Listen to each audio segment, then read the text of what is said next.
इसके साथ ही एक छोटी सी कहानी आपके समक्ष रखना चाहता हूँ। एक संत जी महाराज अपने कुटिया में जंगल में विराजमान करते थे। संत जी के पास 5-7 तोते रहते थे और कई जो है शिष्य भी रहते थे। तो महात्मा जी का काम था सुबह शाम उन तोतों को सिखाना कि शिकारी आएगा, जाल बिछाएगा, दाना डालेगा, लेकिन लोभ में फंसना नहीं। 2-4 दिन सिखाए महात्मा जी ने उन तोतों को। तो तोता जब भी महात्मा जी को देखें तो ये सब चीज़ उसने रटना शुरू कर दे, बोलना शुरू कर दे कि शिकारी आएगा, जाल बिछाएगा, दाना डालेगा और लोभ में फंसना नहीं। महात्मा जी सोचे कि अभी इन तोतों का परीक्षा लेना चाहिए, क्योंकि ये तो काफ़ी जो तरह से सिखाया मैंने उस तरह से इन्होंने बोलना शुरू कर दिया। तो वास्तविकता क्या है, संत जी ने जानने की कोशिश की और उनका परीक्षा के लिए तैयारी किया। तो उसमें एक शिष्य को तैयार किए और उन्होंने कहा कि शिष्य तुम ऐसा करो, इन सब तोतों को ले जा करके कहीं दूर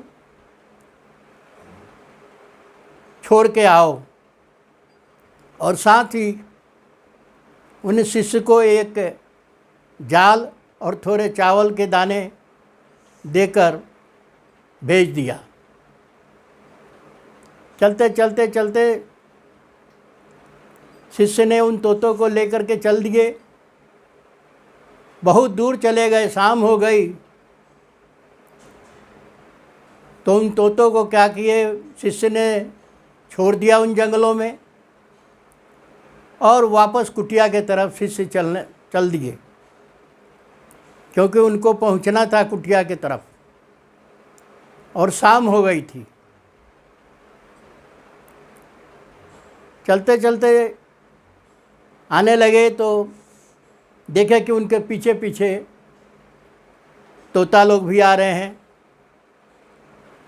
तो एक जगह झाड़ी में छुप करके शिष्य ने जाल बिछा दिया और उसमें कुछ चावल के दाने डाल दिए।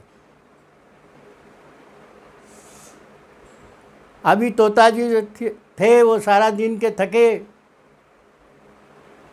उनको भूख लगी थी, और जब रास्ते में देखे कि चावल फैला हुआ है, चलो कुछ खा लिया जाए जिससे कुछ शांति हो जाए, भूख की तृप्ति हो जाए। और वो दाना को चुगने लग गए, चावल को चुगने लग गए। इतने में शिष्य ने क्या किया, जाल की रस्सी खींच ली और सारे तोते उस जाल के अंदर फंस गए। और शिष्य ने वो जाल को उठाया और सभी तोतों को लेकर के वापस महात्मा जी के कुटिया में पहुंच गए। और शिष्य ने क्या किया, महात्मा जी के पास वो जितने तोते थे और उसमें फंसे हुए भी थे और तौर पर भी बोल रहे थे कि शिकारी आएगा, जाल बिछाएगा, दाना डालेगा और लोभ में फंसना नहीं, और फंसे हुए थे। उन तोतों ने क्या किया, महात्मा जी के पैर पर गिर गए और माफ़ी मांगने लग गए। तो महात्मा जी ने कहा कि तुम लोगों के लिए इसलिए नहीं सिखाया था कि सिर्फ रट लगानी है, इसके अनुसार चलना भी चाहिए था, जो आप लोगों ने नहीं किया। इसलिए परीक्षा में तुम सारे तोते फेल हो।